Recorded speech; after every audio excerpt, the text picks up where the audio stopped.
Welcome back to the channel, everybody. We were kind of going over, looking at some of the videos we've done in the past, and last summer, some of you may have seen us driving around inside of a classic 1956 Chevy 210. We didn't even really talk about the car. It was just kind of a cruising around with the guys video. So we're gonna do a really belated introduction of this car. This car actually belongs to my father. He graciously allowed us to borrow it. So we're going to go over some of the differences in the lineup of the Tri-5 Chevys from 1955 to 1957 and talk to you a little bit about this particular car. This being a 1956. Again, these cars came out in 1955. 56 and 57, they were all the same platform. I think Buicks and Pontiacs were also very similar in this era, but the styling varied wildly between the years. 55 is a little bit more plain. 56 is my favorite, and then 57's got the wild big fins on the back with bigger chrome bumper, and the bullets are bigger on the front here. This, as I mentioned, is a 210 model. There was a Chevy 150, the 210, and then there was the Bel Air. And I believe there was one other model, I can't remember. This was like another package, Holiday something. I mean, Holiday was an Oldsmobile name, but there was some other package that they did as well. So what makes this a Chevy 210 is the trim. Obviously it doesn't say Bel Air on the back quarter panel where the Bel Air would have, but this is 210 trim. So a Bel Air, or let me back up, a 150 was kind of a base model 6-cylinder car without a bunch of the trim. The 210 is obviously just like this, and then a Bel Air would have had a much wider trim, two pieces like this that would come forward up here and come to a point, and then the white would be in the middle of those two pieces of trim. So that was a Bel Air. This is a two-door hardtop with no post, so you get this nice look with rolling the windows down without the post there, and that is kind of the main differences. One of the other things to point out, on a Chevy 150, some of the 150s that I've seen from 1956, and there could have also been a 210 with a 6-cylinder. This emblem, Chevrolet emblem, was a little bit bigger on a 6-cylinder car, and then it didn't have this V denoting V8. So this was originally a V8 car. Now, I could talk to you about this particular car. This car has a nice stock-ish kind of look other than the wheels. The wheels may tip you off that there's a little something different going on here. This car has been resto-modded, so it looks pretty stock, like I said, other than the wheels. And if you peek in, you can see it's got 4-wheel disc brakes. And under the hood, we have nothing stock at all. So we have Be Cool aluminum radiator. This car has vintage air and a serpentine belt setup. And it is powered by we believe this to be a 468, which is basically a 454 Chevy bored 60 over. So it's carbureted. This has an 800 CFM Edelbrock carburetor on it. And Curtis is holding the hood up for me. The hood springs are a little weak for this hood. That's something we got to address in the future. But just not so all the way. Just not quite all the way. Yeah. So this car's been set up really well with the disc brakes, nice big block power, so it's got a nice rumbly sound to it, but yet it's got air conditioning and some creature comforts. It's got power steering, power brakes, to make it a little bit more usable and drivable rather than just the manual car from the 50s. So lots of nice little upgrades to this. I like these spark plug holders. Spark plug wire holders. Those the are spark nice. plug holders are pretty cool. And this car actually hasn't been professionally detailed, we don't think, probably since 2008. It does not get driven very much. So in the video you could probably see there's some water, little bug splatters on the hood and stuff. It's time to go and get this thing detailed. But it still presents really well. You would be pretty hard pressed to find any imperfections on this car. There are some. There is no such thing as a perfect car, in my opinion. But this one's pretty nice. Very, very nice anyway.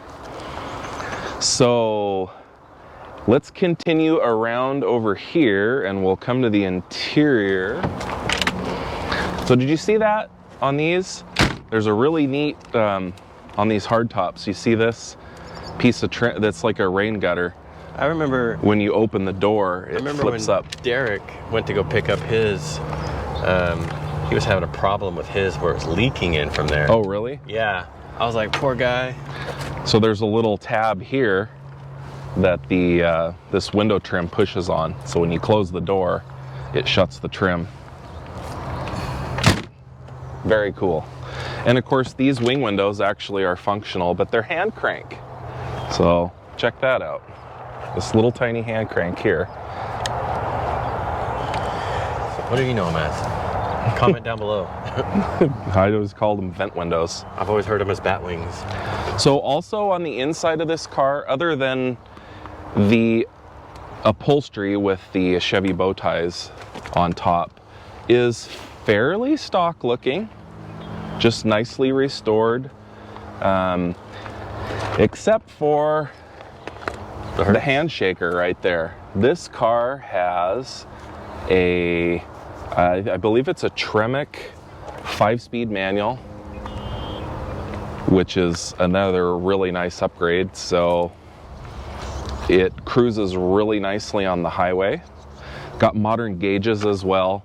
And it reads 1,682 miles. And you'll notice, I don't know specifically, like I said, I think it's a Tremec transmission. I think it's a 468. We didn't actually build this car. A friend of my father's built this car in 2008 and just really never used it hardly at all, and then offered it to him. So my dad's had this thing for just over a year now. So we've enjoyed it a little bit. I think maybe we've put 200 or 300 miles on it since last summer. And it's only had supposedly 1,600. We think it's actually less than that because he told us, the gentleman that built this car, he told us that right after they got it done, they had the wrong speedometer gear and odometer gear in there. And so the speedometer was reading like twice the speed you were actually going. And he said it racked up miles kind of fast. So in actuality, it's probably got 800 or 1,000 miles on this car since 2008 when it was built. So it's gorgeous. The color scheme is kind of factory, but the colors aren't. This is crimson and cream, isn't it? It's candy apple red, sparkly with pearl white on top. It's gorgeous, I think. It looks like Boomer Sooner's colors, buddy. Go OU. So again, nice comforts of modern driving with power disc brakes, power steering, vintage air, modern gauges that actually all work. But still, you got that cool 50s look. This is the way to do it, I think. So, and then we got to show you, every 56 Chevy owner knows the iconic location of the fuel tank. But, again, here's the V for V8 car. So everybody always asks to see where the fuel is. That's where you fill up the gas. And you're doing it quite often in this car. It doesn't have a very big tank and the mileage is fairly poor. So I think the last thing to do is to start this bad boy up and let you hear what it sounds like. It's got a really nice rumble, and there is one other surprise on this car.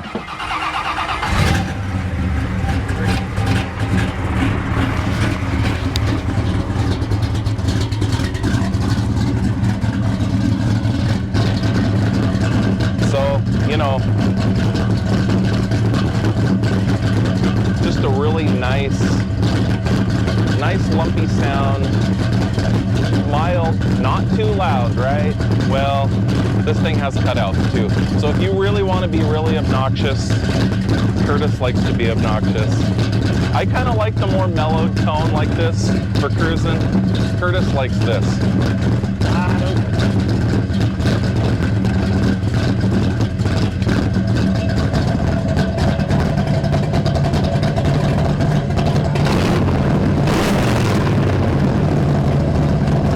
All right, so let's see, which one do you prefer? My full exhaust or Curtis's wide open? If she'll start. There we go. So there's full exhaust. And then these little switches right here.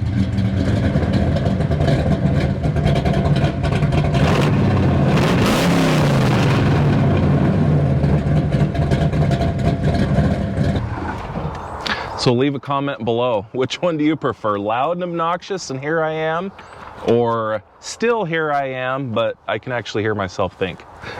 Let us know below, folks. Thanks for watching. And as always, remember to subscribe because we come out with new videos sporadically at this point, and you'll want to know when the next one drops so you can be the first one to see it and comment. I'm pretty excited that we got some pretty positive feedback from one of our most recent. Thank you for our first 250 subscribers. You guys are amazing. Thank you. We're excited about that stuff. I mean, I don't know if people are all excited about the thousands and stuff, but we're excited about every one of you guys. So appreciate you guys. You guys are the best. We do read each comment. Sometimes we don't respond to every single one, but we do read them all. So. And we just want to hear what you have to say. Alrighty, folks. Take care. Have a nice summer and happy hot rodding.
And welcome back to the channel, everybody. So we were thinking back a lot. Huh? Start over. What? You can't. You don't want that?